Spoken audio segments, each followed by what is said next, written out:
There's something about going through death and loss and pain and misfortune and adversity. There's something about going through things that don't seem fair to you, that once you go through them, you need to make sense of the madness in your life. Since you can't change what happened and you can't alter what you've been through, at least you need to be able to think that there's some greater good that's going to come out of it. It's what they call bringing closure. To bring closure to it, to justify that I didn't go through this kind of pain for nothing. I need to be able to feel like something good is going to come out of this. If I can't do that, then I feel like I'm a victim, and I feel like I've been victimized, and I forever feel sorry for myself, and I'm not free to go on with my life, and I'm not safe to remarry again, and I'm not safe to get another job again, and I'm not safe in another church again because I have unresolved issues out of my past. And I'm not ready to go forward with my life because I'm still tied up with where I came from. I need to know, if I'm going to continue to worship God, I need to know that some demon didn't get loose in my life and wreck my life. I need to know that all hell has not broken loose in my life, that Satan hasn't snatched the steering wheel from God and is driving my life to hell. I need to know that the demonic influences of my enemies have not taken over my life, even though I feel like my life has become a prey to Satanism, wickedness, and carnality. I need to know that God is not through working it out, and that sooner or later he's going to do something in my life that makes sense. I need to know that nothing just happens. The clock is against me. Oh, I wish I had time. I wish I had time to talk about time. What do you do when the clock is against you and you have enough wisdom to do it over, but you don't have enough time to do it over? What do you do when you've missed your season and you've missed your window of opportunity? What do you do when you know that you've got the desire to do it, you've got the passion to do it, but you look in the mirror and the wrinkles in your face and the sagging of your body indicates you don't have time to do this all over again? She says, I don't have time to get pregnant again. I don't have a second chance at life. My life is over. Go away. Don't hang around me. I have nothing left to give. There are people that when you start running out of time, you get bitter, you get desperate, you start pushing people away from you because they're asking something of you that you don't think you can give anymore. And you find yourself in a place of depletion, and it feels like God has forgotten you. But I remind you, nothing just happens.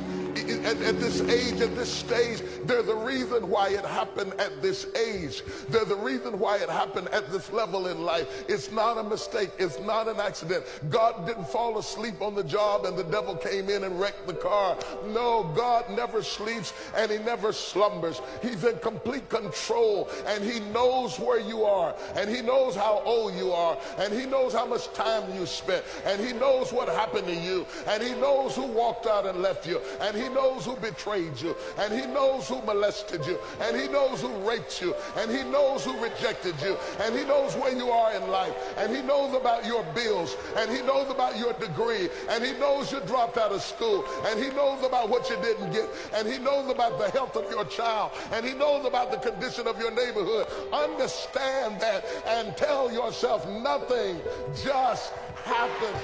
This didn't just happen. There's a reason that I'm in this place. I'm so sick of talking to people who think that everything just happened. The steps of a good man are ordered by the Lord. Your steps were ordered. If you hadn't got the phone call that you got when you got like you got it, you wouldn't even be here right now. If you hadn't made the turn that you made yesterday, you wouldn't experience what you're experiencing today. God has been behind the curtain pulling strings in your life. It's not that you're smart. It's not that you're great. It's not that you're holy. It's not that you're perfect. It's not that you're good. But God winded you up, pointed you in the right direction, released you into your destiny, and you are here. But the Lord remembered you. He remembered you. He remembered you. He remembered all the nights you cried, all the times you did without, All the times you hugged the pillow and cried yourself to sleep. Sometimes you do things for people and people forget you. But God doesn't forget you. Forgotten you. He has not forgotten you. My God, he has not forgotten you. He has not forgotten. See, what's wrong with you? You don't believe it till you see it. I asked God, why do you want me to talk to your people about a promise? He said, because my promise is over your life. I promise. I won't take you through anything that I won't get you out of. Promise. I promise that as thy days are, so shall thy strength be.